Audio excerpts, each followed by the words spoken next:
여러분, 세상에 살아갈 때 보면 리더십이 있어야 된다라고 이야기합니다. 어떤 회사건 어떤 단체건 높은 자리에 앉으려면 리더십이 있어야 돼라고 사람들은 많이들 이야기해요.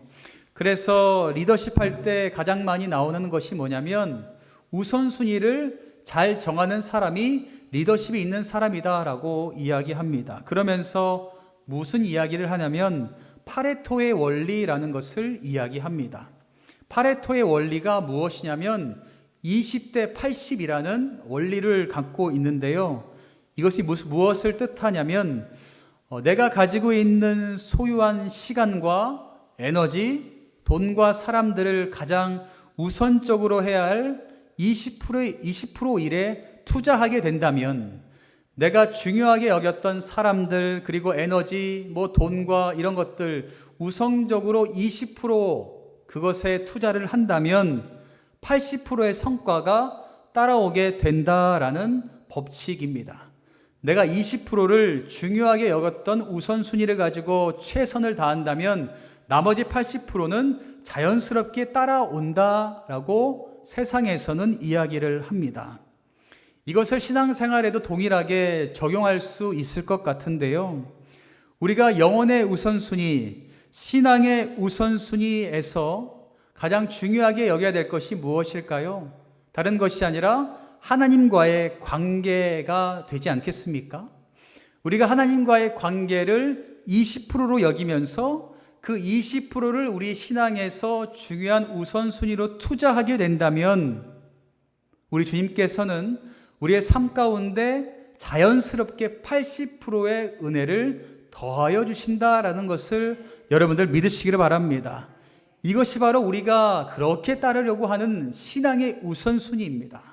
내가 100% 하나님께 다 드리는 거 너무나 좋지만 솔직히 힘들잖아요.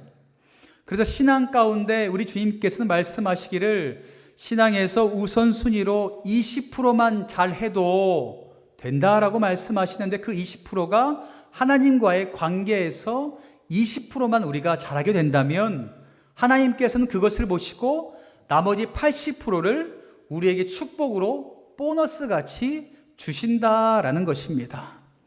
이러한 부분을 가장 모범적으로 보여준 사람이 누구냐면 오늘 우리가 읽은 말씀 가운데 나와 있는 솔로몬을 우리는 예로 들 수가 있습니다.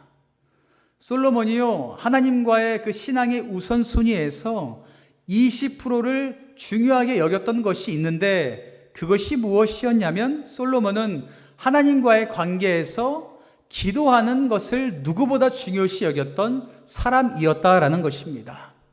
솔로몬은 자신의 신앙생활, 하나님과의 관계에서 그 무엇보다 20% 중요하게 여겼던 것은 하나님과의 그 기도하는 그 시간을 누구보다 중요하게 여겼던 사람이 바로 솔로몬 왕이었습니다.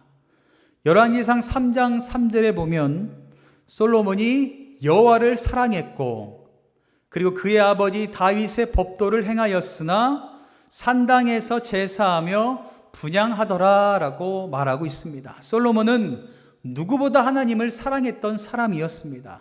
하나님을 사랑하면서 자신의 신앙생활 가운데 하나님과의 관계 속에서 20% 중요하게 여겼던 것은 삶의 우선순위로 삼았던 것은 하나님과의 관계 속에서 기도하는 것이었습니다. 여기에서 제사하며 분향하다라는 그 말씀은요, 어떤 뜻을 담고 있냐면 솔로몬이 하나님께 계속해서 예배했다, 계속해서 예배하며 기도했다라는 뜻을 담고 있습니다. 솔로몬은 어떤 사람이었냐면 결정적인 순간에만 기도했던 사람이 아니었다라는 것입니다. 내가 필요할 때만 하나님을 찾고 찾았던 사람이 아니라 솔로몬은 늘 항상 자신의 삶의 우선순위 20%를 하나님께 내어드리며 하나님과 기도하며 예배하는데 최선을 다했던 사람이 솔로몬이었다라는 것입니다.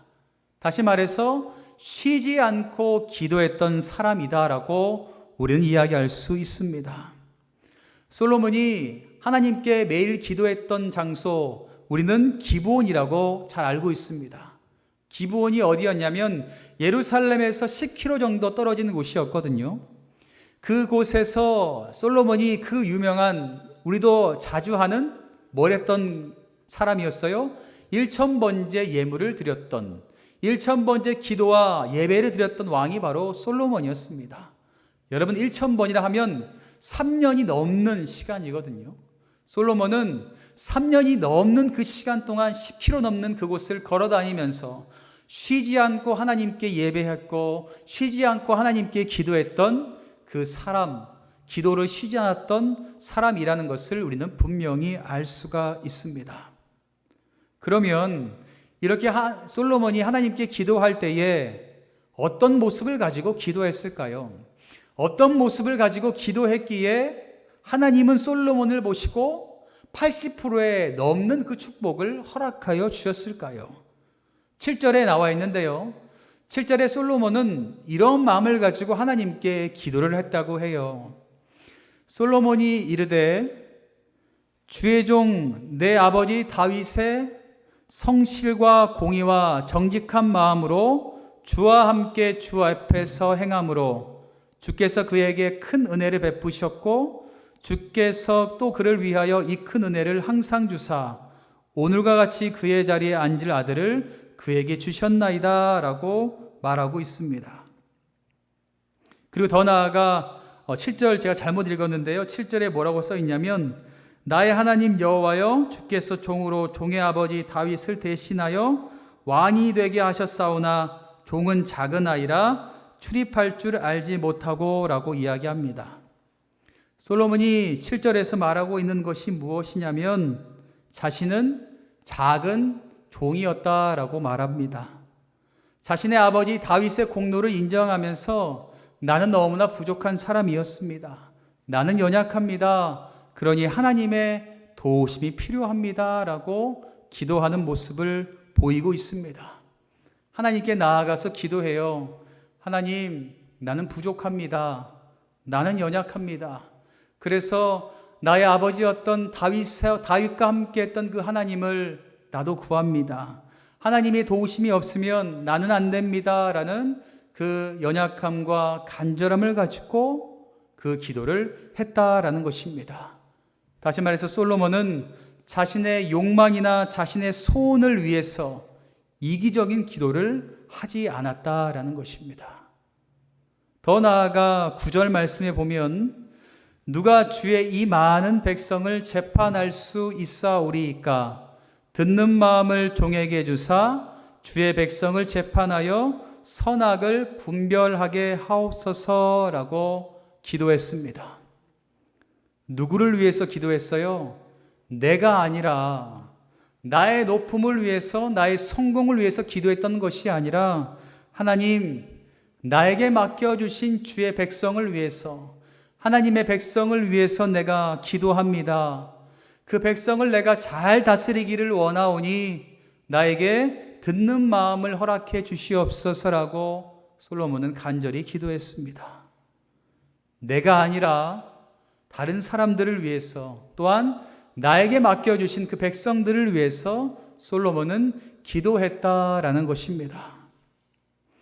이렇게 솔로몬은 하나님 앞에 기도하는데 최선을 다했고 기도할 때에 겸손함으로 기도했습니다.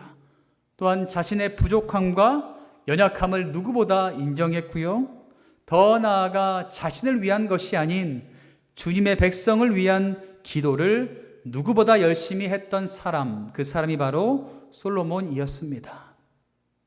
사랑하는 성도 여러분, 우리도 기도할 때에 이 솔로몬의 마음이 있기를 간절히 바랍니다. 우리가 연약하니까 기도할 수밖에 없겠죠.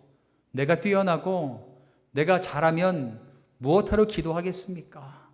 그러나 우리는 연약하고 부족하고 하나님의 도우심이 없으면 살아갈 수 없는 사람들입니다. 그것을 인정하고 주님께 기도하셔야 됩니다. 그리고 하나님을 위해서 기도할 수 있는 여러분 되시기를 간절히 바랍니다. 그렇게 솔로몬의 기도를 들으시고 하나님께서는 응답을 허락하여 주셨습니다. 12절에 보면 내가 내 말대로 하여 내게 지혜롭고 총명한 마음을 주겠다라고 말하고 있습니다. 그리고 13절에 내가 또 내게 구하지 아니한 부귀와 영광도 내게 주겠다라고 말하고 있고요. 14절의 마지막 뭐라고 말씀하시냐면 또 내 날을 길게 하겠다라고 말씀하세요. 놀랍지 않으십니까? 솔로몬이요, 하나님께 삶의 우선순위로 기도하는 것을 중요시 여겼습니다. 기도하면서 무엇을 구했냐면 나를 위한 것이 아닌 하나님 백성을 위해서 나에게 듣는 마음을 주시옵소서라고 기도했습니다. 그랬더니 하나님께서는 그 기도를 들으시고 다윗에게 듣는 마음을 허락하여 주셨습니다. 지혜를 주셨습니다. 그리고 20%의 축복이면 여기서 끝나면 되거든요.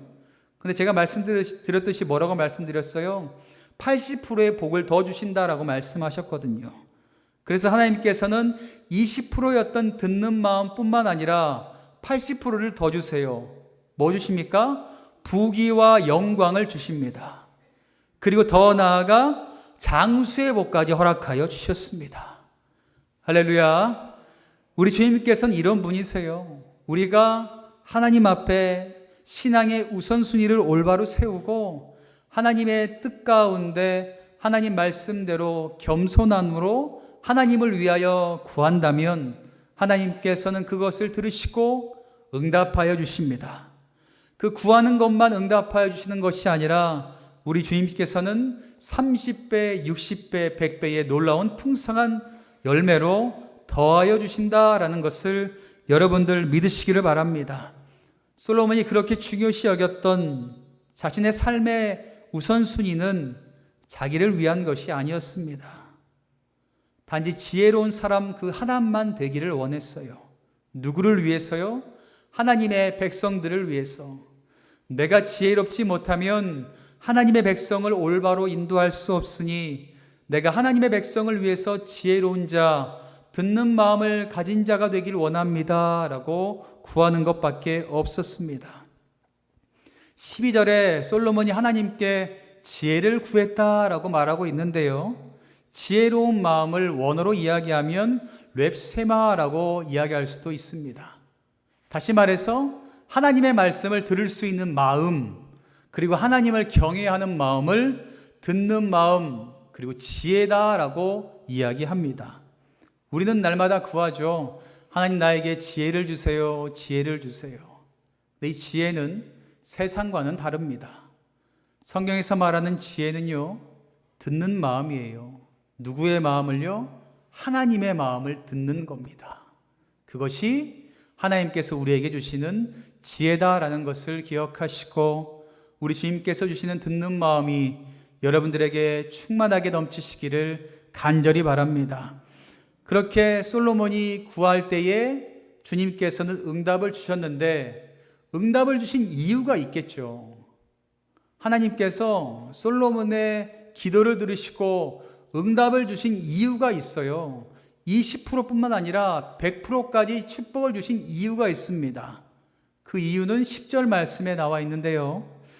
10절 말씀에 솔로몬이 이것을 구함에 그 말씀이 뭐라고 말씀하고 있어요? 주의 마음에 든지라 라고 말하고 있습니다. 단순한 답이에요. 솔로몬이 구하는 모든 것들이 하나님 마음에 들었다라고 말합니다. 솔로몬이 구하는 모든 기도의 제목이 하나님 마음에 너무 좋았다라고 말씀하고 있습니다. 그렇다면 우리의 기도의 제목도 우리의 기도의 모습도 이렇게 변하면 되지 않겠습니까? 혹여나 우리가 기도하고 있는데 그 기도의 응답이 없다면 우리의 기도의 그 방법도 한번 생각해 보시고 바꾸시는 것이 어떨까라는 생각이 됩니다. 우리가 기도할 때에 솔로몬과 같이 겸손함과 낮아짐으로 그리고 하나님의 그 손길을 구하며 나를 위한 것이 아닌 하나님을 위한 그 기도를 하게 된다면 하나님께서는 내 기도에 내가 마음이 너무 합하다, 너무 기분이 좋다라고 말씀하시면서 하나님께서는 내 기도에 응답도 하여 주실 뿐만 아니라 더 큰 80%의 축복까지 우리에게 더하여 주실 줄 믿습니다. 여러분, 솔로몬은 잘 아시는 것처럼 왕이었습니다. 그렇게 분명히 기도한다면 무엇을 구하는 것이 맞겠습니까? 하나님, 나에게 막강한 힘을 주시고 나에게 능력을 주시고 강한 군대를 주셔서 어떤 적도 쳐들어와도 다 이길 수 있는 힘과 능력을 달라고 분명히 기도했던 것이 당연하겠죠. 우리도 이럴 때 많이 있지 않습니까? 당연히 기도인데 나를 위해 사는 게 당연하겠죠. 그러나 솔로몬은 그런 기도를 하지 않았습니다. 솔로몬이 했던 기도는 자신의 연약함을 인정하고 하나님의 손길을 구하는 기도였고요, 자신을 위한 것이 아닌 하나님의 백성을 위한 기도를 했습니다. 그것이 하나님 마음을 기쁘게 했다라는 것입니다. 사랑하는 성도 여러분, 우리는 솔로몬에 대해서 여러 가지 말을 할 수도 있습니다. 많은 부귀와 영화를 누렸던 왕이었고 지혜가 남달랐던 왕이었습니다. 그러나 말년에는 우리가 잘 알고 있는 것처럼 비참한 최후를 또한 맞이했던 사람이었습니다. 그러나 분명한 것은 솔로몬의 인생 가운데 솔로몬이 신앙의 우선순위를 제대로 알았을 때와 신앙의 우선순위를 제대로 알지 못할 때가 어땠는지를 분명히 알고 있습니다. 오늘 우리가 살펴본 본문에는 솔로몬이 자신의 신앙의 삶의 우선순위가 무엇인지를 깨닫고 분명히 나아갔던 장면을 우리가 보았습니다. 우리들도 이러한 솔로몬이 행했던 대로 우리 삶의 신앙의 우선순위를 올바로 세우고 날마다 주님께서 주시는 그 풍성한 은혜 가운데 거하는 우리 모든 분들 되시기를 간절히 바랍니다. 그리고 저는 이런 기도 제목이 있어요. 우리도 우리의 삶 가운데 하나님께서 감동하셔서 하나님께서 우리에게 풍성한 은혜를 주시면서 세상에서 우리가 이러한 사람이 될 수 있도록 만들어 주셨으면 좋겠다라는 생각이 있습니다. 히브리서 11장 38절에 보면 가로에 이런 글씨가 있더라고요. 어떤 글씨냐면 이런 사람은 세상이 감당하지 못하느니라 라는 가로에 글이 있더라고요. 세상이 감당할 수 없는 놀라운 하나님과 하나님의 손길 가운데 인도함 받는 사람, 그 사람이 여러분들 되시기를 간절히 바랍니다. 세상 가운데 당당하게 하나님 믿는다라고 이야기하면서 하나님의 인도하심 가운데 살아가면서 세상 그 누구도 감당할 수 없는, 세상 어디에도 이들을 넘어뜨릴 수 없는 그런 믿음의 사람들이 여러분들 되시기를 간절히 바랍니다. 우리의 삶의 우선순위 무엇을 중요시 여겨야 되는지 여러분들 분명히 깨달으시고 솔로몬처럼 기도를 쉬지 않는 저와 여러분들 되시기를 주님의 이름으로 간절히 축원합니다.